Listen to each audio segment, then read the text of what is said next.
Nous fêtons aujourd'hui saint Ambroise, évêque de Milan.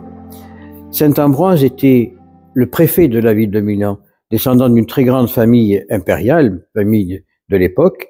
Il a été nommé par l'empereur romain de l'époque préfet de Milan. Puis, quelque temps après, le peuple l'a acclamé et a demandé qu'il soit l'évêque de Milan. Et il devient évêque de Milan. Il a combattu pas mal d'hérésies et surtout dans sa vie, il y a on lui doit la conversion de saint Augustin, qui est devenu le grand Augustin d'Hippone que l'on connaît. Mais il a eu des événements un peu particuliers aussi, où l'empereur Théodore, l'empereur de l'époque, est allé pour conquérir d'autres terres. Il a massacré des quantités de gens. Et puis, il arrive glorieux avec ses victoires, amenant des têtes de gens qu'il avait massacrés pour aller à la messe de saint Ambroise. Et saint Ambroise, il a interdit purement et simplement l'entrée de son église en disant non, d'abord tu vas te confesser, demander pardon aux gens que tu as massacrés et tu reviendras après. Ça, c'était un évêque. Il n'avait pas peur de ce qui allait pouvoir lui arriver. Non, je suis le représentant du Christ, je suis là pour apporter l'amour, non la guerre. Et si on lui doit beaucoup d'hymnes dans le bréviaire, nous avons beaucoup d'hymnes dans le bréviaire qui sont de saint Ambroise. Saint Ambroise a marqué l'église de son temps, d'abord parce qu'il a réunifié l'église de Milan, et puis il n'a pas eu peur de dire à l'évêque de Rome, oh, calme-toi, occupe-toi de ton diocèse avant de s'occuper des évêques des autres.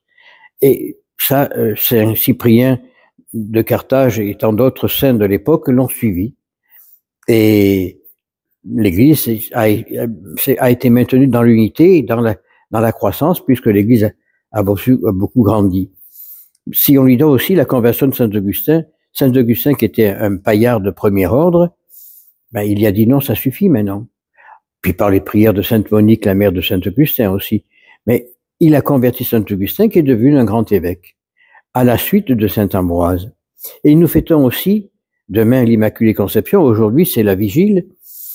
Léon XIII, il y a plus d'un siècle, avait demandé, mais on ne pouvait pas changer la date de saint Ambroise, ça faisait trop de problèmes, à ce qu'aujourd'hui, nous fêtions la vigile de l'Immaculée Conception par un temps un petit peu de pénitence et surtout pour glorifier la Mère de Dieu, celle qui a donné la vie au monde à travers Jésus.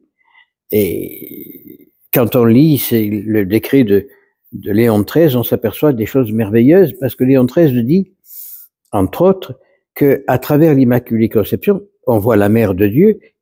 Jésus ne pouvait pas naître dans n'importe quoi. Jésus a voulu naître comme tout enfant dans le monde. Il a voulu connaître notre vie d'homme. Donc, ils ont choisi une femme qui était vierge, qui avait gardé sa virginité et qui, de plus, avait reçu une grâce immense du Seigneur, puisqu'elle est née Immaculée Conception, Immaculata Concepzione, et confirmée à Lourdes par les miracles de Bernadette. Léon XIII nous dit qu'à travers cette femme, la joie est rentrée dans le monde. À travers cette femme, à travers Marie, bien sûr, la vie est rentrée dans le monde. Et que, à travers Marie, on a une porte ouverte vers le ciel. Et qu'à travers Marie, on a une avocate inconditionnelle pour le genre humain. Pourquoi? Parce que, elle était de la race humaine, et deux, elle était de la race divine, comme son fils. À la différence que Jésus était de race divine, il a pris notre humanité. Marie n'a jamais pris la divinité. Marie, elle est cette avocate qui, auprès de son Fils, intercède sans cesse pour nous. Eh bien, Ambroise l'a dédié comme ça aussi. Il a fait une hymne splendide sur la Sainte Vierge, que nous avons dans le bréviaire. Ambroise était tout à fait voué à Marie. Et si on doit, c'est surtout à Saint Bernard qu'on doit les éloges de la Vierge Marie, mais Ambroise, à son époque, a ouvert la porte à Marie, si je puis, lui ouvert la porte dans la dévotion mariale.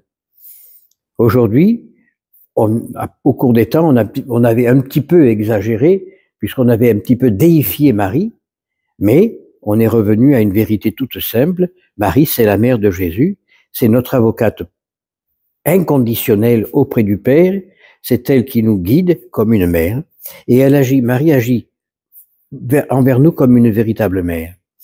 Et quand on lit certains écrits d'Ambroise de Milan, et surtout dans les Sans énigmes, il le dit clairement.